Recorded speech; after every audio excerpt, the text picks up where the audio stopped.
இல்லைங்களா? அறுவடி சோளம் குத்தி ஆடு மாடு வண்டி கட்டி அடுப்பு வேலை வச்சாங்க அன்னைக்கு.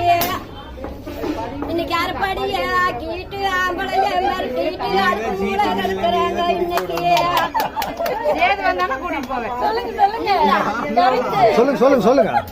கம்மஞ்சோறு சோளத்தோறு கருகி போனது இவச்சோறு கருக்கு நல்லா குடிச்சாங்க அன்னைக்கு.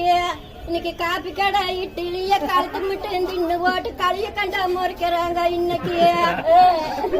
அதுக்கெல்லாம் நாங்க ஒரு சாட்டு கிழிச்சு போனா தைச்சு போட்டுருது முகம் தைச்சுதான் போடுவோம்.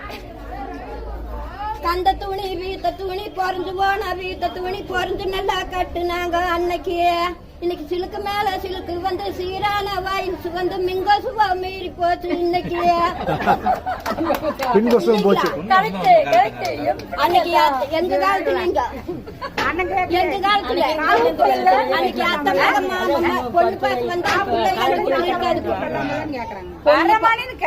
பொண்ணு பார்க்க வாரானா அந்த பிள்ளைங்களுக்கு சமாசம் தெரிஞ்சு அந்த பிள்ளைங்க அந்த வீட்டுல இருக்காது. அந்த காலத்துல வேற வீட்டுக்கு ஓடி இருக்கும்.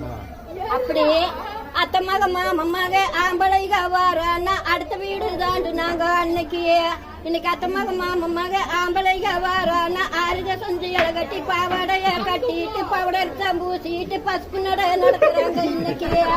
பசுப்பு நட ஆமாங்க. தப்பா நினைச்சுக்காதீங்க.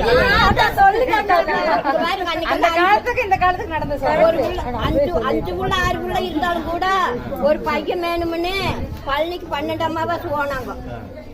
12 அமாவாசை போவாங்க. அன்னைக்கு 5-6 பிள்ளைக்கு இருந்தாலும் ஒரு பையன் வேணும்னு அன்னைக்கு அவ்வளவு 10 உருப்படி பெத்தெடுத்தாங்க. இன்னைக்கு எப்படின்னு தெரியுங்களா? இன்னைக்கு அன்னைக்கெல்லாம் புள்ள குட்டி வேணும்னு கோயம் போனாங்க கும்பிட்டாங்க சாமிகளை அன்னைக்கு. இன்னைக்கு புள்ள குட்டி வேண்டாம்னு ஊசியத்தான் போட்டுட்டு உயிர் போக நடக்கிறாங்க இன்னைக்கு. உண்மைங்களா இல்லையோ? இன்னைக்கு அந்த பிள்ளைக்கு பலனா இருக்குதுங்களா?